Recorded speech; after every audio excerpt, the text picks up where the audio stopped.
Dimanche passé, nous avions dit que dans les derniers jours, il y aurait des moments difficiles. Les difficultés à venir, pour ceux qui ont des titres, et je lis dans la version des livres. Il faut aussi que tu saches, ici il s'agit de l'apôtre l'apôtre Paul, qui s'adresse à son fils Timothée. Timothée était donc un des fils spirituels de l'apôtre Paul. Et Paul, donc le maître, le mentor, le coach, avertit son disciple en lui disant: il faut aussi que tu saches, Timothée, qu'il sera très difficile d'être chrétien dans les derniers jours. Ah, j'aime cette translation, cette version. Il faut aussi que tu saches, Timothée. À la place de Timothée, mets ton nom. Lis à haute voix avec moi, tu mets ton nom à la place de Timothée. Il faut aussi que tu saches, innocent, qu'il sera très difficile d'être chrétien dans les derniers jours. Voyez? Pourquoi? Car les hommes seront égoïstes et aimeront l'argent. Ils seront orgueilleux et vantards. Se moqueront de Dieu. Ils seront indociles, c'est-à-dire non soumis, et ingrats envers leurs parents, et foncièrement méchants. Quand on dit que quelqu'un est foncièrement méchant, c'est-à-dire qu'il ne fournit aucun effort pour faire du mal. Le mal est comme attaché à sa peau. Je réponds. Et tu mets toujours ton nom à la place de Timothée. Il faut aussi que tu saches, innocent, qu'il sera très difficile d'être chrétien dans les derniers jours. Car les hommes seront égoïstes et aimeront l'argent. Et vous savez que l'amour de l'argent, c'est la racine ou la source de tous les problèmes que nous avons sur terre. Les hommes seront orgueilleux, vantards, se moquant de Dieu. Ils seront indociles et ingrats envers leurs parents et foncièrement méchants. Les gens sont foncièrement méchants. Ils seront foncièrement méchants dans les derniers jours. Obstinés ou têtus, ne voulant céder à personne. Ils seront menteurs et sèmeront les troubles. L'immoralité ne les effrayera point. Ils seront durs et cruels et riront de ceux qui essaieront d'être bons.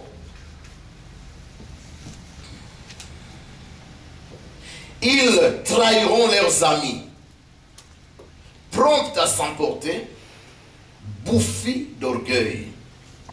Ils préféreront s'amuser plutôt que d'adorer Dieu. Ils aimeront les plaisirs plus que Dieu. Certes, ils auront l'air religieux. Ils iront toujours à l'église. Ils chanteront, ils danseront. Ils savent faire comment font les chrétiens. Ils iront toujours à l'église.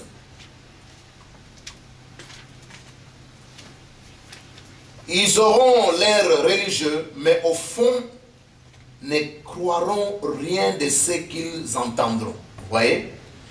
L'air religieux, mais tout ce qu'on enseigne, tout ce qu'ils écoutent, ils ne croient pas. Ne te laisse pas tromper par ces gens-là. Ils sont de ceux qui s'insinuent astucieusement dans les maisons des autres, se lient avec des femmes faibles. Vous voyez, il y a des femmes faibles. Il y a des hommes qui savent qu'il y a des femmes faibles et chargées de péché. Et leur enseignement, et leur enseigne leur nouvelle doctrine. Alléluia. Amen. Il faut aussi que tu saches, Timothée, qu'il sera très difficile d'être chrétien dans les derniers jours. Et nous avons toujours expliqué en disant que les derniers jours ont commencé les jours de la Pentecôte. Dieu a dit par Joël: dans les derniers jours, je répandrai de mon esprit sur toute chair. Vos fils et vos filles prophétiseront. Alors, quand je lis ces versets de Joël, cette promesse, cette prophétie de Joël, pourquoi Dieu a-t-il prévu le Saint-Esprit dans les derniers jours? Parce qu'il savait que dans les derniers jours, nous aurons des moments très difficiles. Et sans le Saint-Esprit, il nous serait impossible d'être chrétiens dans les derniers jours. Dans les derniers jours, Satan va donc multiplier ses efforts, sachant qu'il lui reste juste un peu de temps. Voilà pourquoi nous aurons des moments difficiles dans les derniers jours. Dans les derniers jours ou dans les derniers temps, dit la Bible, nous aurons des moments difficiles. Allons encore lire dans 1 Timothée chapitre 4.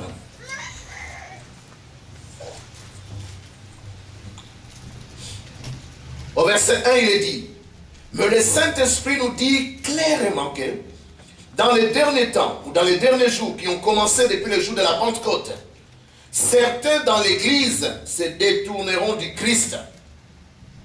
Vous voyez?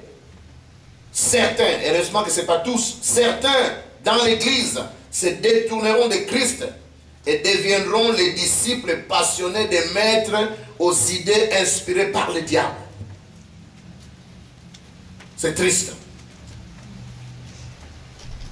Mais le Saint-Esprit nous dit clairement que dans les derniers temps, certains dans l'Église se détourneront du Christ et deviendront les disciples passionnés des maîtres aux idées inspirées par le diable. Ces maîtres mentiront sans sourciller et si souvent qu'ils ne seront même plus tracassés par leur conscience. Amen. Amen. Nous avions dit la fois passée, celui qui lutte peut perdre ou gagner, n'est-ce pas? Oui. Mais celui qui ne lutte pas a déjà perdu. Celui qui joue a la chance de gagner, mais celui qui ne joue pas a déjà perdu. Celui qui combat a la chance de gagner, mais celui qui ne combat pas a déjà perdu. Celui qui court a la chance de gagner, mais celui qui ne court pas a déjà perdu. Alléluia. Amen.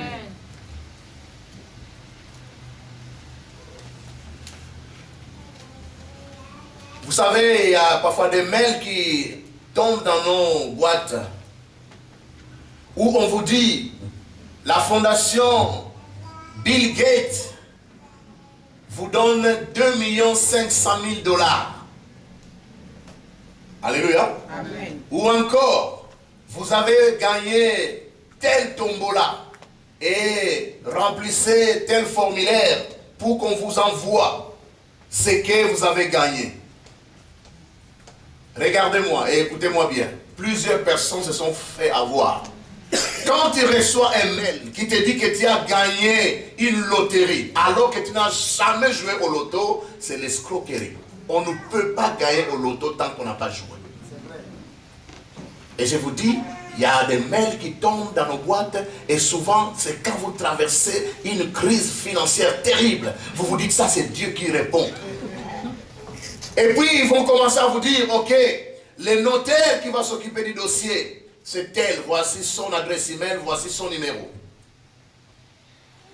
Ensuite, ils vont vous dire, pour qu'on puisse traiter votre dossier, envoyez autant. Puisque tu te dis, mais j'ai déjà 2 500 000 $ qui vont arriver. Mais donnez 1500. Eh, Kamata. Et puis, quand ils donnent les 1500, ils vont se dire, ton dossier est en route, il reste juste une étape. Envoie 2000. Et puis l'argent sera versé. Tu te dis, mais même si je vais m'embêter à la banque, je vais rembourser. Tu es en train de t'endetter et de te ruiner. Et plusieurs personnes sont tombées dans le piège. Celui qui lutte a la chance de gagner. Celui qui joue au loto a la chance de gagner un jour. Mais si tu n'as jamais joué et que tu vois un message comme ça arriver, n'ose même pas et ne réponds pas à de tels mails. C'est l'escroquerie. Amen. Amen. Nous ne sommes pas de ceux qui se retirent pour perdre leurs âmes, mais nous sommes de ceux qui persévèrent pour sauver leurs âmes. Hébreux 10, 39. Dieu dit que dans les derniers jours, il répandrait son esprit sur toute chair. Parce que Dieu savait que dans les derniers jours, le diable, Satan, notre adversaire, notre ennemi, il va tellement multiplier des stratégies pour que les chrétiens ne puissent plus rester chrétiens. Qu'ils aillent à l'église, mais continuer à vivre comme les hommes du monde. Alléluia. Amen. Dans les derniers jours, l'Esprit dit qu'il sera difficile d'être chrétien. Hébreux 10, 39 nous dit, nous ne sommes pas de ceux-là qui se retirent pour se perdre, mais de ceux qui ont la foi pour sauver leurs âmes. Les moments difficiles arrivent et plusieurs personnes abandonnent.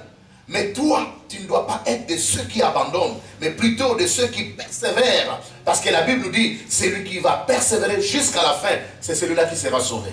Matthieu 24, verset 13. Un match, c'est 90 minutes. Même si vous menez 5-0, vous prenez le cas de l'Allemagne, vous menez l'équipe de Brésil 7-0. Si vous vous retirez même 5 minutes avant la fin du match, vous êtes disqualifié. Est-ce que je me fais comprendre? Vous devez aller jusqu'au bout. Nous pouvons faire beaucoup de bonnes choses pour le Seigneur, travailler pour lui. Mais si nous nous retirons avant que Jésus ne revienne, nous aurons perdu le prix de tous nos sacrifices. Nous ne sommes pas de ceux qui se retirent pour se perdre, mais de ceux qui persévèrent jusqu'à la fin, de ceux qui gardent leur foi jusqu'à la fin. Jésus, enseignant ses disciples, a parlé de plusieurs paraboles. Mais parmi les paraboles, il y en a une qui dit, la semence qui est jetée, il y a plusieurs types de terrains. Il y a une semence qui tombe dans une terre rocailleuse et cette semence va commencer à germer. Mais les pierres vont étouffer cette semence.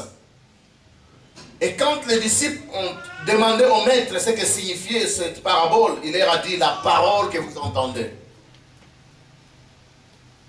Les soucis de la vie vont étouffer cette parole pour que cette parole ne puisse pas germer et que cette parole ne puisse vous sauver. Frères, sœurs, sachez, et c'est Dieu lui-même qui le dit par le Saint-Esprit, dans les derniers jours, dans les derniers moments, nous vivrons des moments difficiles. Il sera difficile d'être chrétien.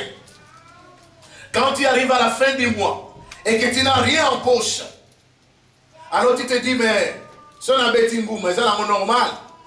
Tout en étant chrétien, tu te dis, si je prends encore 49 €, j'achète un abonnement. Mais n'a qu'oufité. Voilà, il sera difficile d'être chrétien. Surtout à une époque où le métro, pour entrer dans un métro, il n'y avait pas de barrière. Maintenant, les gens se mettent à 3. Dès que quelqu'un ouvre, il passe. C'est ça. Il est difficile d'être chrétien dans les derniers jours. Parce qu'être chrétien, c'est parfois les gens ne voient que l'adultère, les gens ne voient que le meurtre, mais Dieu veut qu'on soit sérieux jusque dans les moindres détails. Amen. Tu es chrétien, mais tu trouves normal frauder. Dieu préfère que tu puisses marcher de chez toi jusqu'à l'église. C'est là qu'il va voir les sacrifices. Tu n'as pas d'argent et tu marches jusqu'ici. Comment peux-tu aller à l'église en fraudant? Et il sera difficile d'être vrai chrétien dans les derniers jours. Quand je suis arrivé, c'était en novembre 95. Et à la Nouvelle-Jérusalem, ils ont l'habitude de passer 40 jours de jeûne et de prière. Et je suis arrivé pendant cette période. J'habitais ici à Laken, à la place Boxtal. Et l'église était à Scarbeck, sur Chaussée d'Acte. Chaque soir, puisqu'on priait toute la journée à la maison, et à 17 h, il fallait se retrouver à l'église. Et on priait ensemble jusqu'à 21 h, 22 h, et chacun rentrait. Je ne savais même pas quel tram prendre, parce que je venais d'arriver. J'ai marché à pied, je suivais les rails du tram 81, je ne sais pas, 94 à l'époque. Et puis j'arrivais vers Sainte-Marie. Je me dis, est-ce qu'il faut aller à gauche ou à droite? Alors je prenais à droite. Je me retrouve, je suis devant le parc royal. Je dis, ah, c'est pas ici. Je retourne encore. C'est sous la neige et il fait froid. Tu viens d'arriver, tes doigts brûlent, tes oreilles brûlent. Et j'ai fait ça pendant un mois. J'y allais, j'ai rentré. Et à la fin, quand on terminait, de toute façon, à l'époque en tout cas, on ne respectait jamais l'heure de la clôture. Il était 21h, le programme continuait. 21h30, le programme continuait. Et à la fin, chacun montait dans sa voiture. Moi, je venais d'arriver, je ne connaissais personne. Alors je sortais encore, parce que je n'avais pas d'argent. Mon chèque était encore bloqué en France. Et puis je sors, je commence encore à marcher, à pied. Les doigts brûlent. Je n'avais pas encore de manteau, s'il vous plaît. J'étais en veste et je n'avais même pas de charpe. Et je n'ai jamais fraudé. Ni bus, ni tram, ni métro. Quand Dieu voit que tu souffres à cause de lui, il va répondre à ton besoin. Mais toi, au lieu de marcher pour montrer à Dieu que je n'ai rien, tu fraudes. C'est-à-dire, en d'autres termes, tu as une solution de l'échange. Et pourquoi Dieu va répondre? Pourquoi il va venir résoudre tes problèmes? Continue à frauder. Tu ne dois pas frauder et tu ne peux pas frauder en tant que chrétien. Si tout le monde se met à frauder, les bus, les trams, les métros que nous avons ici, nous n'en aurons plus jamais. Et nous serons comme un peu ce que nous avons fui en Afrique. Vous ne payez pas votre ticket parce que les contrôleurs vont monter. C'est par motif de conscience. C'est un service rendu. Une société de transport rend service. Et vous devez payer pour que l'on puisse entretenir les rames de métro, de tram, qu'on puisse payer les conducteurs. Si vous vous mettez à frauder, un jour, nous n'aurons ni tram ni métro. Il sera difficile dans les derniers jours d'être chrétien. On va rester chrétien de nom, mais monter dans un tram, dans un bus, dans un métro sans payer, on va trouver ça normal. C'est pas normal. Nous ne sommes pas de ceux qui se retirent pour se perdre, mais de ceux qui persévèrent jusqu'à la fin. Parce que Dieu lui-même a dit, c'est Jésus qui parle, c'est lui qui va persévérer jusqu'à la fin. C'est celui-là qui sera sauvé. La Bible dit aussi que tous ceux qui veulent vivre en bons chrétiens, ils auront des moments difficiles, ils seront persécutés. C'est-à-dire, ils vont subir des injustices. Tout simplement parce que tu vas être droit. Tu vas marcher selon la parole de Dieu. Tu vas rencontrer de l'opposition. Tu vas rencontrer des gens qui ne veulent pas obéir à la parole. Et comme toi tu obéis à la parole, leur conscience les accuse et ils veulent te persécuter. D'ailleurs, quelqu'un a dit, attention, si vous ne rencontrez pas le diable sur votre route, il se pourrait que vous faites route ensemble avec lui. En tant qu'enfant de Dieu, nous savons que ce monde est corrompu. Ce monde est sous la puissance du malin. C'est que nous, on est comme enfants de lumière. Ce monde, c'est le monde des ténèbres. Il n'y a pas de compatibilité entre ce monde et nous. Alors, si le monde est toujours d'accord avec toi, c'est que tu as la même couleur que le monde.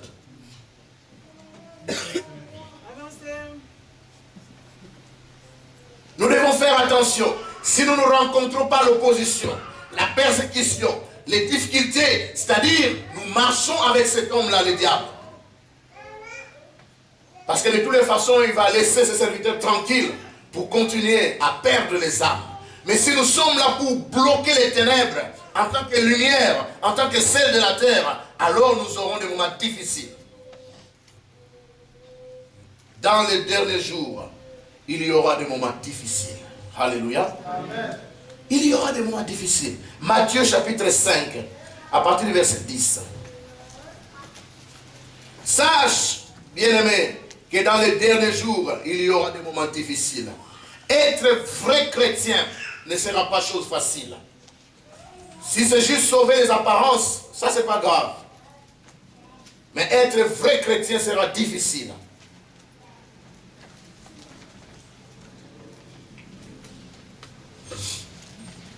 Matthieu chapitre 5, à partir du verset 10. Dans les derniers jours, il y aura des moments difficiles. Dans les derniers jours, Être chrétien ne sera pas facile. Être chrétien ne sera pas facile parce que il y a des lois qui sont votées, qui sont à l'encontre de la parole de Dieu. Le verset 10 nous dit ceci. Heureux ceux qui sont persécutés à cause de leur bonté. Être persécuté, c'est subir des injustices. Logiquement, vous n'avez rien fait. Mais on vous fait subir des injustices à cause de votre bonté. Heureux serez-vous lorsque vous serez persécutés. Lorsqu'on va vous faire subir des injustices à cause de votre bonté. À cause de votre amour. À cause de votre ouverture. Si on vous retourne, on vous paye en monnaie de singe comme on dit, soyez heureux, car le royaume des cieux est à vous. Heureux êtes-vous si l'on vous calomnie. Vous savez, de toutes les façons, on n'en parle même plus. Dans les milieux africains, les gens sont spécialistes dans la calomnie. Ils vont vous raconter des histoires comme s'ils ont été témoins oculaires alors qu'ils n'ont jamais été témoins. Alors que ces choses n'existent même pas. Ça, c'est la calomnie. Dire du mal de l'autre alors que ce n'est pas vrai. Heureux êtes-vous si l'on vous calomnie. Si l'on vous persécute, vous êtes heureux. Parce que vous savez au moins que vous marchez avec Jésus et il y a l'opposition qui vient. Mais si vous ne subissez pas ces choses, ça dit que vous faites route ensemble avec les collabos. C'est pourquoi tous ceux qui se disent membres de l'opposition dans les pays africains et qui ne sont jamais inquiétés, il faut faire attention. Comment être membre de l'opposition, vous n'êtes jamais inquiété.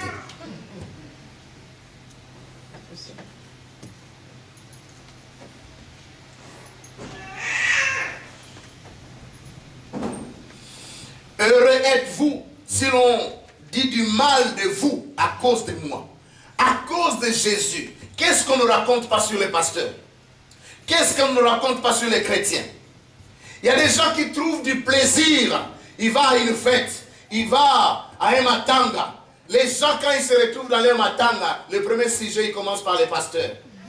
Ensuite, il passe par les politiciens. Mais quel jour va-t-on parler de toi? Alléluia. Amen. Quel jour les Africains vont se retrouver, au lieu de parler des politiciens, au lieu de parler des pasteurs, qu'ils parlent d'un dossier scientifique, qu'ils réfléchissent sur l'invention d'un produit, par exemple. Ça sera quand? Bassesse, futilité.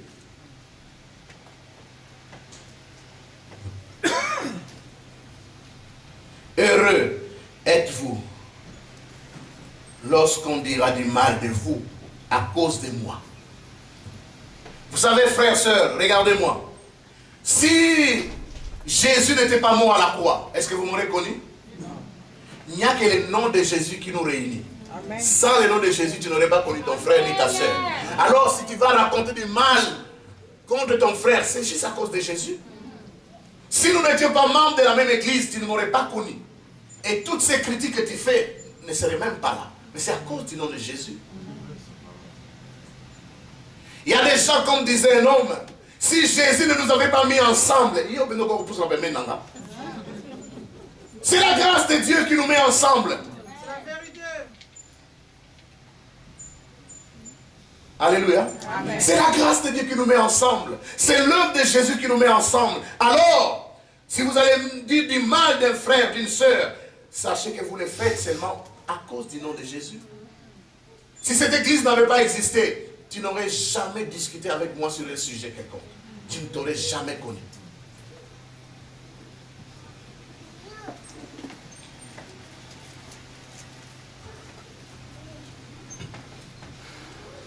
Oui, verset 12. Réjouissez-vous, soyez dans l'allégresse. Vous voyez?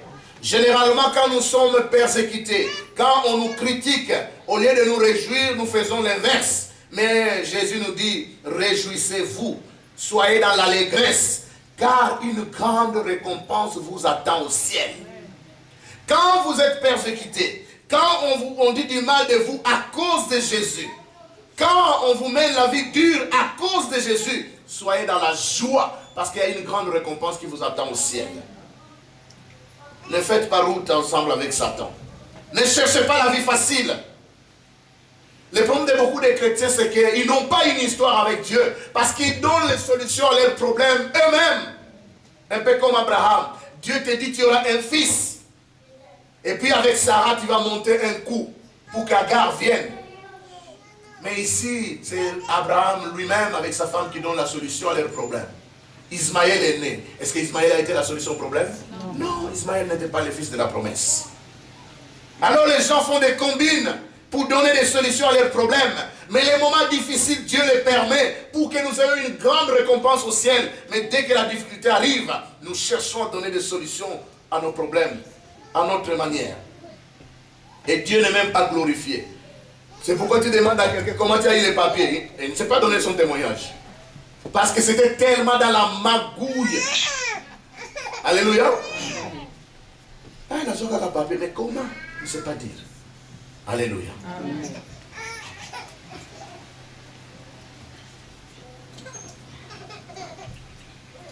Car une grande récompense vous attend au ciel.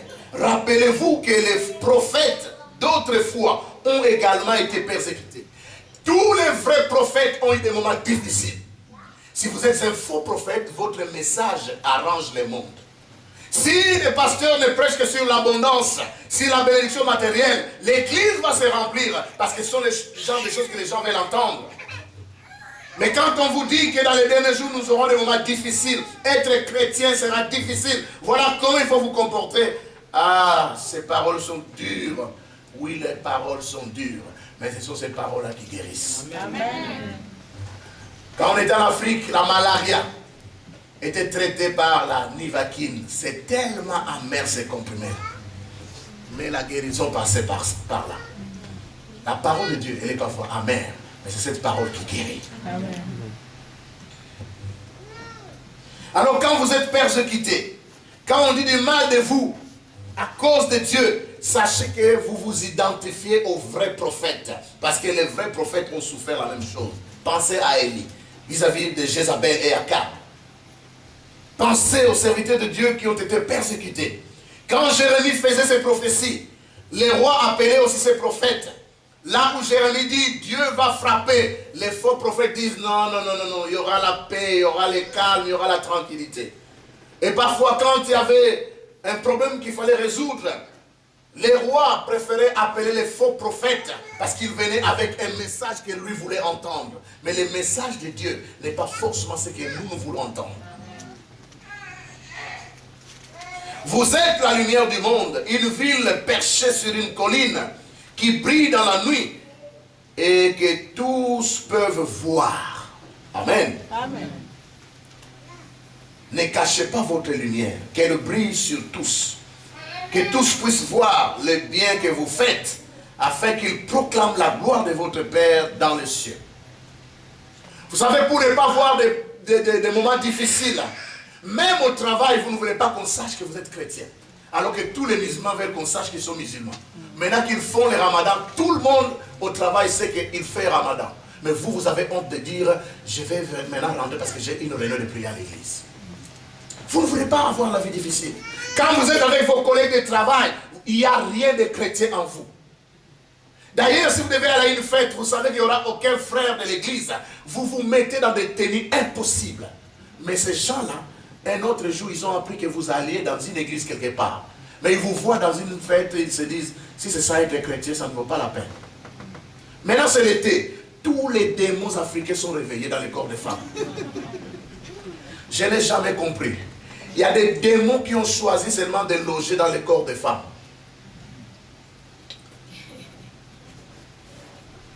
Même, quelle que soit la culture, dans les corps des femmes, donc c'est une des mères préférées des démons. Allez à la porte de Namir, vous verrez que tous les démons sont maintenant à l'œuvre. Ou même celles qui remplissent nos églises, vous les voyez avec des tenues ici. Et puis tu vas faire ça. J'ai appris, quelqu'un disait, un prédicateur est arrivé de l'Afrique. Alors il prêche. Il regarde les membres du protocole, les sœurs. Ce prédicateur a été scandalisé. Alors il arrête sa prédication, il demande au pasteur, pasteur, Il y a un membre du protocole, il y a un l'église. Est-ce que les membres du protocole sont venus chercher des hommes à l'église ou ils sont venus prier? Parce qu'elles avaient des tennis qui collaient les partout. Et beaucoup de pasteurs croient que pour attirer les gens à l'église, il faut que les membres du protocole s'habillent comme les hôtesses du monde. Celles qui vendent la bière dans les cabarets, en fait, elles doivent s'exposer pour attirer les gens. Ce n'est pas la même chose ici. On n'a pas besoin d'exposer votre corps pour attirer les gens. Alors ce prédicateur était scandalisé. Il dit, pasteur, chez vous c'est comme ça.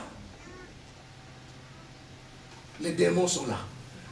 Oh, en été, il sera difficile à nos sœurs d'être vraiment chrétiennes. Plus la chaleur augmente, plus les démons disent, encore déshabille-toi encore. Et les gens trouvent ça normal. Ce n'est pas normal. Être chrétien dans les derniers jours sera difficile. Ça passe par là aussi. Amen. Être un témoignage de la lumière du monde, même en été. Allez au Soudan, allez au Mali. Les gens, pourquoi ils sont très noirs? C'est à cause de la chaleur. Mais ils ne sont jamais dévêtus. Ils se couvrent. Alléluia. Amen. Être chrétien sera difficile dans les derniers jours. Surtout en été. Alléluia. Amen. Sache que dans les derniers jours, il y aura des moments difficiles. J'ai toujours dit, toutes ces tenues-là, si vous n'êtes qu'à deux avec votre mari à la plage, pas de problème. Mettez comme vous voulez. Même si vous ne voulez rien mettre, tant que vous êtes à deux, il n'y a pas de problème. Dès qu'une troisième personne arrive, vous devez comprendre que ça doit changer. Amen. Ça doit changer.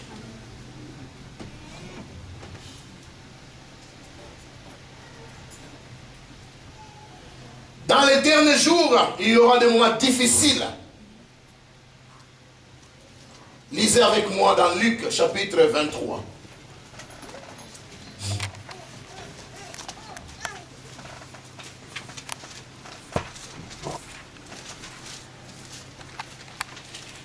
Si je tombe sur votre page Facebook, en tant que sœur de l'église, vous êtes dévêtue, ce n'est pas parce que c'est sur votre page Facebook, mais vous êtes un mauvais témoignage pour Jésus.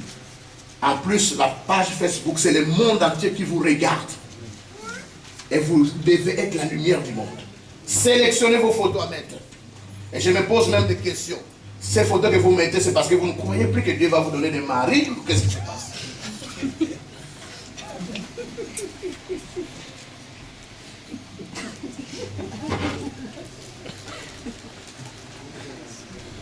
Seule la bénédiction de l'Éternel enrichit.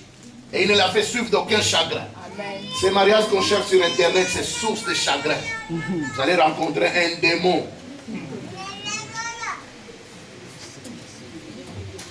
Il viendra se présenter chez vous comme venant de Manhattan, mais il habite à Abidjan. Attention, vous allez rencontrer Go. Chapitre 23, verset 26.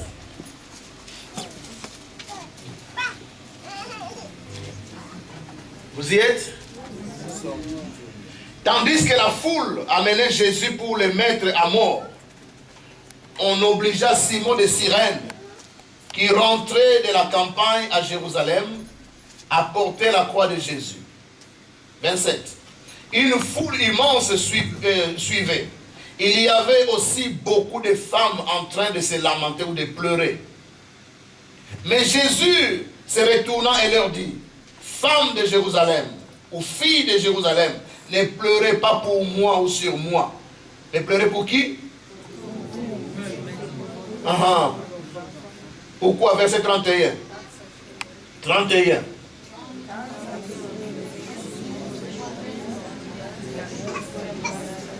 Jésus dit aux femmes de Jérusalem qui étaient en train de se lamenter, qui pleuraient, oh Seigneur, aie pitié de cet homme, regarde comment il souffre. Jésus leur dit, ne pleurez pas pour moi, pleurez pour vous et pour vos enfants.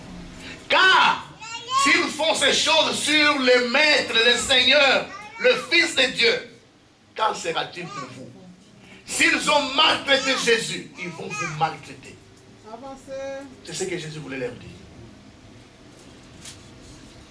Jésus est venu pour sauver l'humanité. Mais qu'est-ce qu'il a reçu en retour comme salaire? On l'a crucifié à la croix.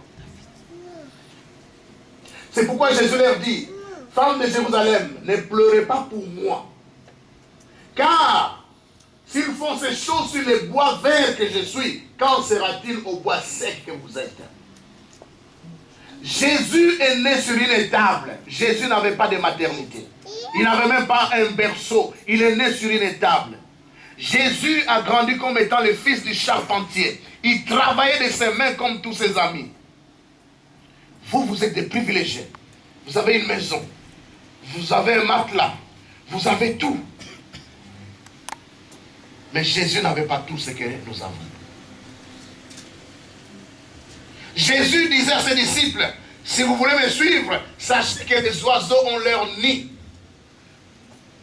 Les renards ont des tanières, c'est-à-dire ils ont des trous où ils se cachent. Mais le Fils de l'homme n'a même pas où poser sa tête. C'est-à-dire Jésus était un sans domicile fixe. Il n'avait pas de maison, il n'avait pas d'adresse fixe. Quand on regarde la vie de Jésus, il est né comme étant le fils de Marie et de Joseph. Quand Jésus est mort, qu'est-ce qui s'est passé? Joseph d'Arimathée est allé demander son corps pour qu'on puisse l'enterrer. Pourquoi demander la permission pour récupérer le corps de Jésus? Quand un homme était crucifié, il devenait la propriété privée de l'empereur ou du gouverneur. C'est-à-dire, quand un homme était crucifié, il n'appartenait plus à sa famille, mais il appartenait à l'empereur ou au gouverneur. C'est-à-dire, c'est un bien qui appartient maintenant au gouverneur, ces corps-là. Mais ce n'est pas les corps qui intéressaient les gouverneurs. Quand on était crucifié, toutes ces maisons, ces champs, tout appartenait maintenant à l'empereur. Vous comprenez? Quand les disciples sont venus demander le corps de Jésus, c'est parce que le corps de Jésus n'appartenait plus à Marie. Ces corps appartenaient maintenant à l'empereur, au gouverneur. Et c'est à lui de décider s'il peut vous donner ce corps ou pas. Mais ce n'est pas le corps qui l'intéresse. Il peut vous donner le corps. Mais ce qui l'intéresse, c'est tout ce que cet homme laisse. Si quelqu'un meurt et qu'il avait des champs, des plantations, des cafés, tout ça appartient maintenant au roi, à l'empereur, au gouverneur. Mais dites-moi, quand Jésus est mort, qu'est-ce qu'il a laissé comme héritage? Qu'est-ce que l'empereur pouvait hériter de Jésus? Répondez à haute voix, s'il vous plaît. Rien. Rien. Si vous avez, maman gracieuse, vous avez un garçon auguste, dans votre tête, vous vous dites, cet enfant, c'est lui qui va m'enterrer. Cet enfant, il doit bien étudier. Cet enfant, il doit réussir dans la vie. Mais si cet enfant quitte la terre, il n'a même pas d'appartement. Cet enfant n'a même pas d'adresse. Il n'est même pas inscrit en Belgique. Il dort aujourd'hui chez tel ami, l'autre semaine chez tel ami. Il ne laisse rien et il meurt. On va dire que c'était un échec, n'est-ce pas? Oui. Jésus, aux yeux du monde, était un échec. Mais aux yeux de Dieu, c'est le sauveur de l'humanité. Alors on se bat. On court de tous côtés. Moi, avant de mourir, je vais laisser ça à mes enfants. Je vais faire ça à mes enfants. Jésus n'a rien laissé. Et pourtant, c'est lui, le sauveur de l'humanité. Je ne vais pas dire qu'il ne faut pas laisser d'héritage. Mais ne vous battez pas. Ne vous cassez pas 1000 morceaux. Vous mourrez et c'est fini. Parce que si nous ne comprenons pas ces choses, nous allons aimer les plaisirs plus que Dieu. Nous allons aimer l'argent plus que Dieu. Alors que notre maître, la Bible dit dans Luc 6, 40, le disciple n'est pas plus grand que son maître. Si nous sommes les disciples de Jésus, Jésus a vécu pendant presque 33 ans. Il n'a rien laissé comme héritage. Et le jour de son enterrement, il n'y avait même pas de tombe où il fallait l'enterrer. Heureusement que dans ses disciples, il y avait un riche homme qu'on appelait Joseph d'Arimathée. C'est lui qui a cédé sa tombe pour qu'on puisse enterrer Jésus. Jésus n'avait même pas de tombe. Tout homme respectable en Israël avait déjà construit sa tombe. En d'autres termes, il avait déjà sa pension. En d'autres termes, il avait aussi ses assurances. Quand un problème arrivait, il avait tout préparé. Mais Jésus est comme celui qui n'avait rien préparé. Parce qu'il savait qu'il était passager. Il savait que sur terre, il ne faisait que passer. Amen. Amen. Les disciples n'est pas plus grand que son maître. S'ils ont maltraité le maître, s'ils ont cracher sur le maître, ils vont faire pire sur les disciples. Alléluia. Amen. Jésus est venu, qu'est-ce qu'il faisait? La Bible dit, il allait de lieu en lieu, guérissant les malades, libérant ceux qui étaient sous l'emprise du malin, faisant du bien. Voici ce que Jésus faisait. Mais qu'est-ce que les hommes ont fait de lui? Ils l'ont crucifié. Devant Pilate, il doit être condamné à mort. Pilate appelle ceux qui l'accusent, il dit, mais venez un peu. Pour moi, cet homme n'a rien fait de mal. Cet homme n'a rien fait de mal. Je vais le faire fouetter pour vous faire plaisir. Ensuite, je vais le libérer. Ils disent non, non, non, non, non, non, non, non. Libère Barabbas à la place de Jésus.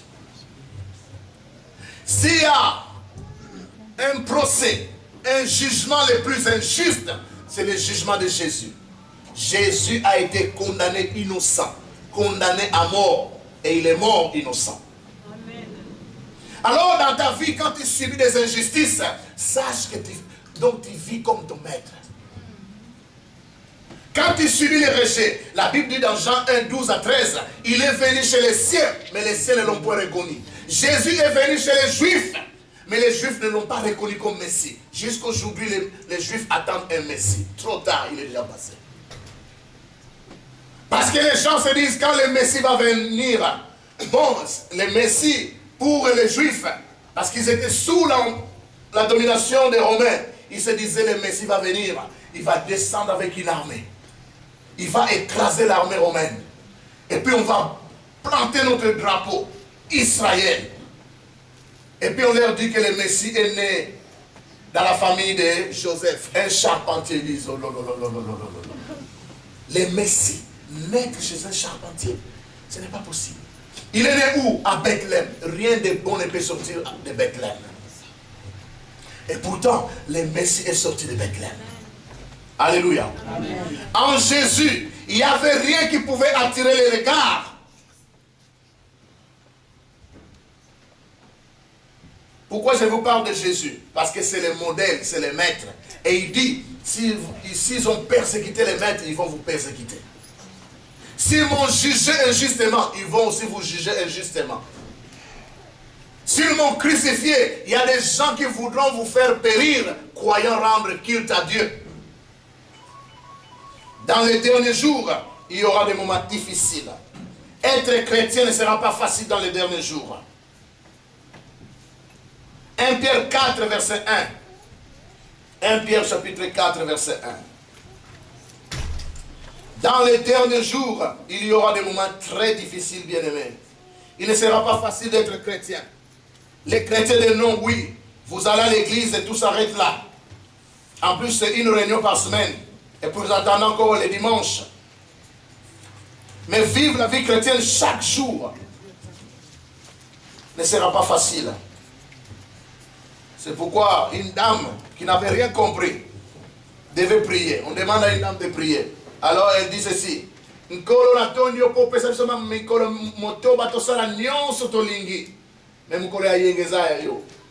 Ça dit, Dieu, je te remercie parce que tu nous as laissé 6 jours où nous pouvons faire tout ce que nous voulons. Mais le dimanche, c'est à toi. Cette prière, elle est diabolique. Dieu ne nous a jamais donné 6 jours pour que nous fassions tout ce que nous voulons. Les 7 jours, c'est faire la volonté de Dieu. Amen. Et beaucoup de chrétiens sont comme ça. Du lundi au samedi, fait tout ce qu'il veut ou qu'elle veut. Et le dimanche, oh, ils sont ensemble. 1 Pierre 4, verset 1. Puisque le Christ a souffert et a connu la douleur. Vous entendez? Puisque le Christ a souffert et a connu la douleur, vous devez avoir la même attitude que lui et être prêt à souffrir également. Rappelez-vous que celui qui a souffert en a fini avec le péché. Dans d'autres versions, il est dit, puisque le Christ a souffert et a connu la douleur, vous devez être armé de la pensée de souffrir. Si vous n'êtes pas armé de la pensée de souffrir, frère, vous allez abandonner la foi.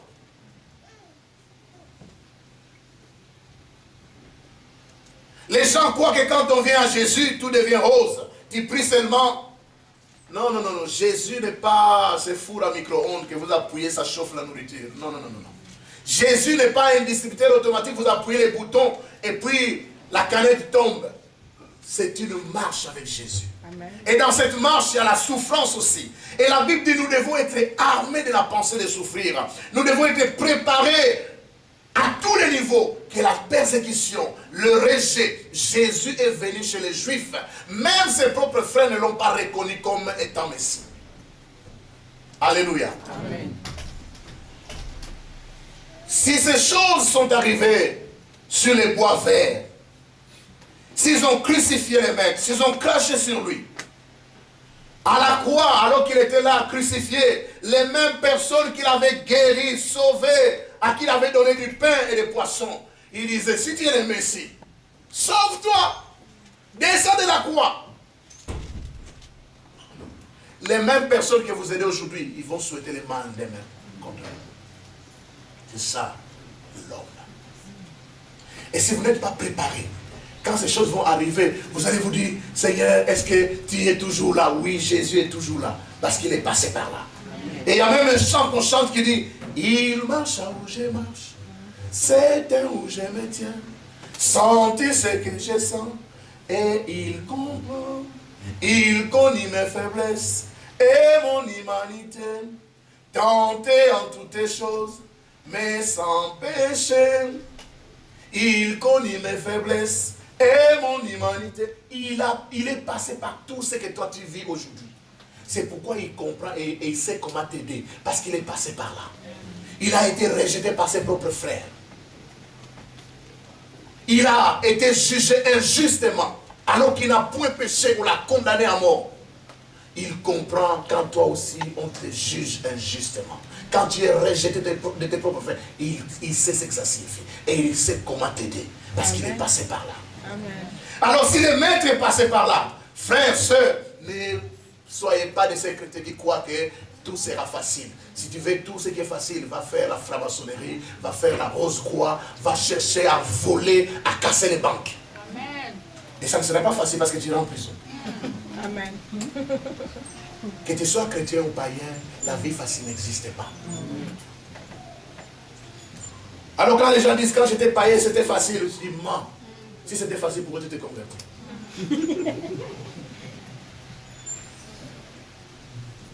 S'ils ont fait toutes ces choses sur les maîtres, ils les feront sur nous aussi. Ils les feront sur nous aussi. Alors, puisque le Christ a souffert et a connu la douleur, vous devez avoir la même attitude, c'est-à-dire accepter la souffrance qui arrive. J'ai suivi encore les informations hier. Il y a une compagnie aérienne qui est spécialiste maintenant dans les crashs. C'est laquelle? Malaysia Airlines. Il y a quelques mois, un avion a disparu avec plus de 200 personnes. Jusqu'aujourd'hui, on n'a jamais retrouvé ces gens-là. Mais malheureusement, il y a une famille en Australie. Dans l'avion qui avait disparu, qu'on n'a jamais retrouvé, ils avaient un membre de famille dedans. Et dans l'avion qui vient de tomber encore, il y avait un membre de famille dedans qui est mort. Si vous étiez à leur place, qu'est-ce que vous allez dire? Seigneur, tu m'as abandonné. Seigneur, les gens vont dire, où est mon Dieu? Ton Dieu est toujours là. Amen. Il est toujours là. Et c'est lui qui va te soutenir pour traverser ces moments difficiles. Dans les derniers jours, nous aurons des moments difficiles. Mais nous devons être préparés à cela. Et si nous sommes préparés, quand ces choses vont arriver, nous ne serons pas de ceux qui abandonnent pour se perdre, mais nous serons de ceux-là qui vont persévérer jusqu'à la fin. Parce que le but de Satan, nous persécutant, en disant des choses contre nous, c'est de nous décourager. Vous savez, quand vous n'avez plus de paix, quand vous n'avez plus de joie, vous n'êtes plus efficace. Et c'est le but de Satan. Ôtez la paix de votre cœur. Ôtez la joie. C'est pourquoi tous ceux qui font la guerre contre vous, ils travaillent avec Satan pour que vous n'ayez pas la paix. Que vous n'ayez pas de joie. Vous vivez en Europe, vous n'avez même pas envie de vivre. Frère, c'est frites que tu négliges ici. La canette de coca que tu négliges, un jour tu vas chercher. Si tu vas dans sous d'autres cieux. Un jour, je suis entré dans un supermarché à Kinshasa. Ici, on ne mange plus de chips parce que ce n'est pas la bonne bouffe, n'est-ce pas? Mais quand tu fais 3 mois en Afrique, tu commences à chercher même 2 morceaux de chips. Les bus, les trams qu'on néglige ici, tu vas quelque part où tu fais 1 heure. Il y a un taxi qui s'arrête, tu cours. Et puis, les gens sont montés. Tu cours encore de l'autre côté. Tu fais 1 heure du temps, tu n'as pas de taxi. Les jours que tu reviens ici, 2, 3 mois après, dès que tu descends, tu montes dans un bus, tu te dis Seigneur merci, parce que je vis en Belgique. Il faut apprendre à dire merci parce que vous vivez en Belgique. Seigneur, je te remercie parce que je vis en Belgique. J'ai de l'eau potable, je peux ouvrir les robinets, il y a de l'eau potable. Mais sous d'autres cieux, même l'eau qu'on te vend, on dit au pire. D'abord ils disent vrai, au pire. C'est pas pire, mais c'est pire. Il ne fallait ne pas boire, mais tu bois, c'est pire encore. Alléluia. Amen. Apprenons à rendre grâce à Dieu. Déjà ce que nous avons, ce que nous sommes, c'est plus que ce que Jésus avait. Jésus n'avait pas toutes les facilités qu'on avait. Jésus a marché, il a fait plus de 30 km pour aller se faire baptiser. Toi, quand tu viens à l'église, d'ailleurs, les jours où tu n'as pas de voiture, tu dis, j'ai pas de voiture. Est-ce que Jésus en avait? Est-ce que les disciples avaient des voitures? J'ai pas de voiture. Même si c'est une journée sans voiture, viens à l'église. Montre à Jésus que tu es au-dessus de la voiture. Amen. Voiture ou sans voiture, je viens te louer. Parce que Satan travaille pour ôter la paix. Il travaille pour ôter le calme, la tranquillité. Même la joie de vivre, on n'a plus. Si tu ne fais pas de régime, mange. Mange, mais mange sain. Alléluia. Amen. Mange sain. Si tu as de l'eau potable, bois de l'eau. Parce qu'il y a un jour où tu vas chercher même cette eau-là. Parce qu'être chrétien ne sera pas toujours facile. Surtout pour ceux qui veulent faire la volonté de Dieu. Amen. Amen. Lisons un dernier verset dans Ésaïe 53, verset 10. Ce chapitre d'Ésaïe, ce chapitre 53 d'Ésaïe, on l'appelle, ça explique le Messie souffrant. Les enfants d'Israël attendaient un Messie libérateur. Hein, un peu comme un roi, un puissant qui descend et qui les libère de l'esclavage des Romains. Mais le Messie qui arrive, ce n'est pas un Messie glorieux, c'est plutôt un Messie souffrant. 53, verset 10, divine.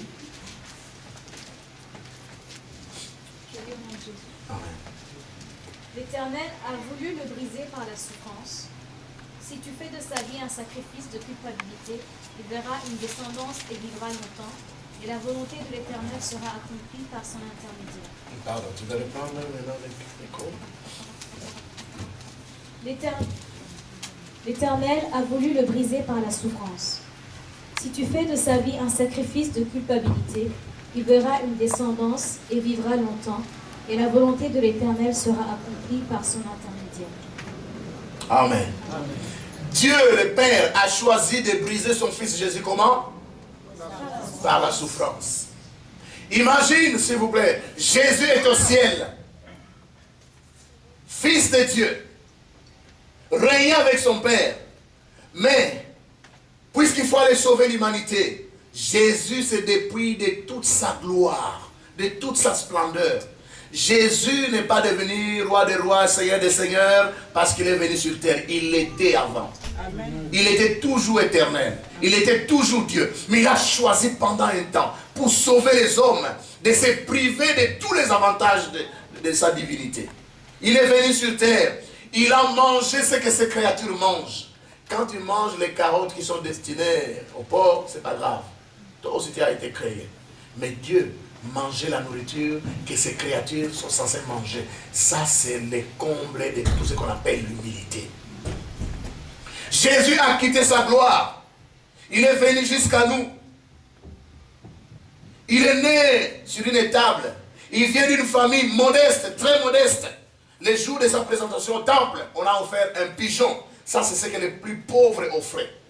L'offrande que tu donnes détermine ton niveau.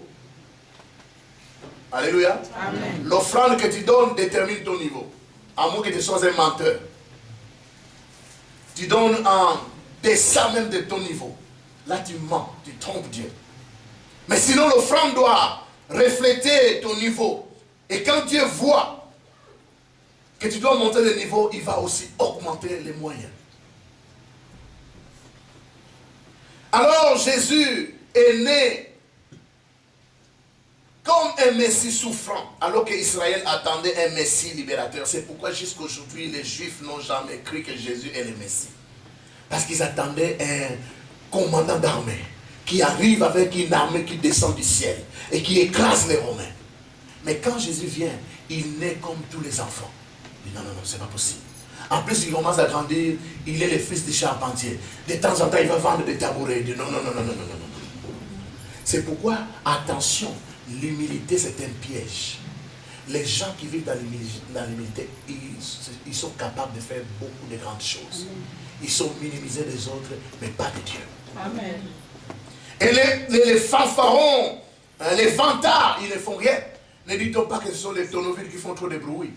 Quand on est vide à l'intérieur, alors on fait trop de bruit pour se faire remarquer. Mais quand on est rempli à l'intérieur, on n'a pas besoin de se faire remarquer. Alléluia. Amen. Regardez, une fille qui est à l'ILB là-bas, ou à l'ICL, avec des syllabies comme ça, est-ce qu'elle a le temps de se mettre des poudres partout, des rouges partout? Non. Non. Mais elle est à Matongue. Pourquoi tu veux mettre tout ça? C'est pour la liberté que Christ nous a franchi. Mais les chaînes que nos sœurs mettent, c'est comme si elles veulent s'enchaîner encore.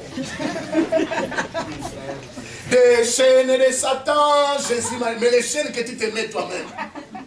Alléluia. Amen. Les bijoux, Dieu n'est pas contre les bijoux, mais il y a des bijoux qui ne sont pas des bijoux, ce sont des chaînes.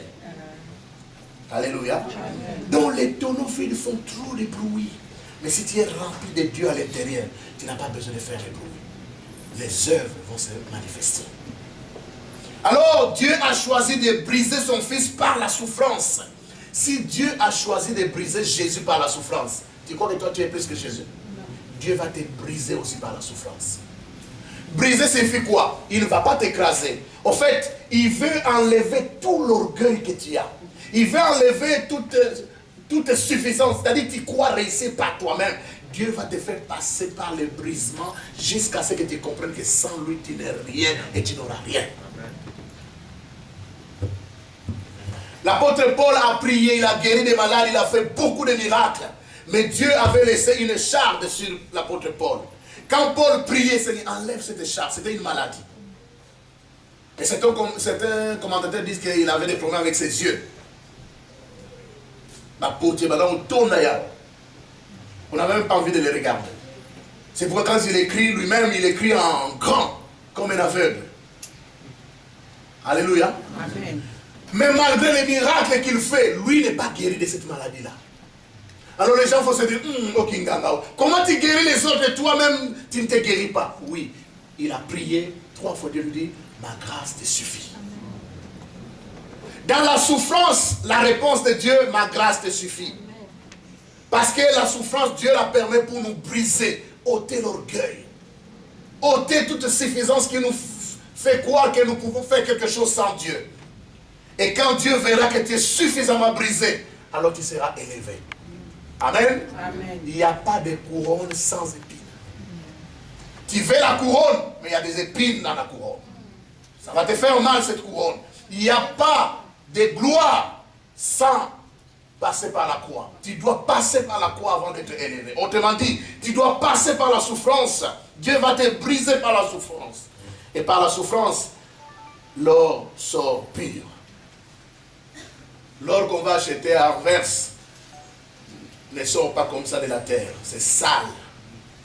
On le met au feu à un degré très élevé. Le but de ce brisement de l'or, c'est de le séparer de tous les déchets. Et un produit pur va sortir.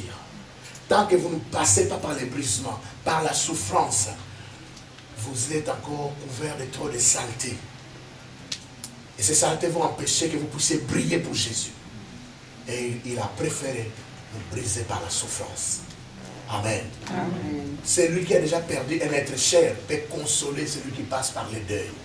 Mais celui qui n'a jamais perdu un être cher, il viendra, il te dira, ah, mais ça n'a rien. C'est rien. Laisse seulement. Mais quand ton tour viendra, tu comprendras que ce n'est pas rien. C'est la vérité. Alléluia. Amen. Je ne vous dis pas de faire le deuil d'une année. Ce n'est pas ce que je veux dire. Mais savoir se mettre à la place de l'autre. Parce qu'on est passé par là. C'est lui qui un jour a manqué la nourriture. Alors il peut aider celui qui a faim. Mais celui qui n'a jamais manqué, il ne sait pas ce que signifie avoir faim.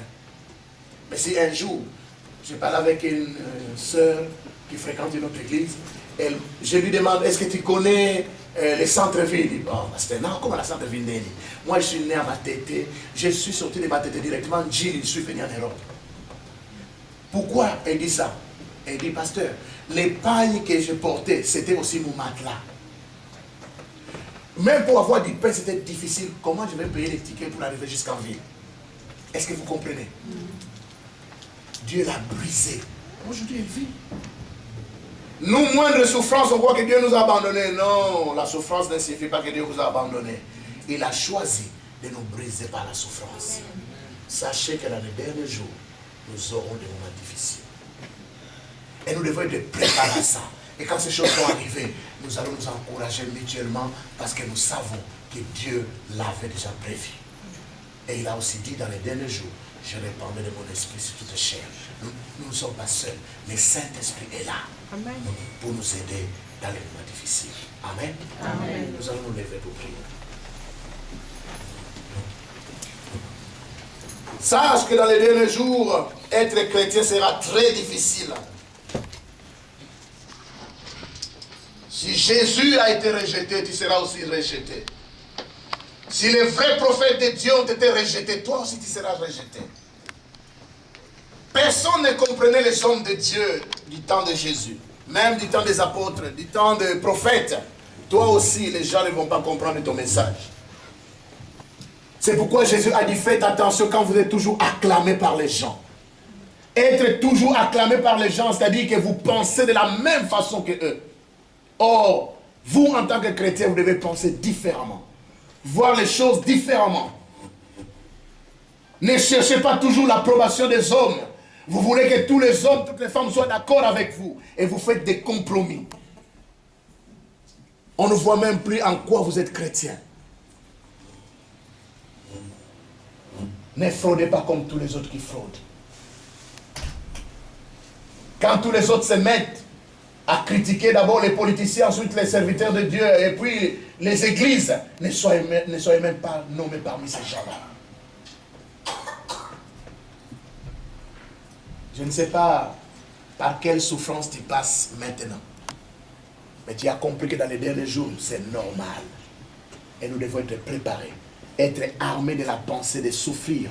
Si Jésus a souffert, nous aussi en tant que petits frères de Jésus, nous allons souffrir. Si Jésus a été rejeté, on va aussi nous rejeter. Un jour, on a appelé Jésus le chef des démons, Belzéboul. Vous aussi parfois, personne ne vous comprend dans votre famille, dans votre entourage. Vos conceptions, les gens ne comprennent pas. Et ils vous traitent de tous les noms. Commence à prier maintenant. Dis, Seigneur, merci. Merci pour la souffrance que tu permets dans ma vie. Merci pour la souffrance que tu permets dans ma vie. Merci parce que comme Job, je suis brisé mais je ne suis pas écrasé. Dieu ne permettra jamais que tu sois écrasé. Il permet la souffrance juste pour te briser. Pour te faire comprendre que sans lui tu ne peux rien et tu n'es rien. Il faut que tu dépendes de lui.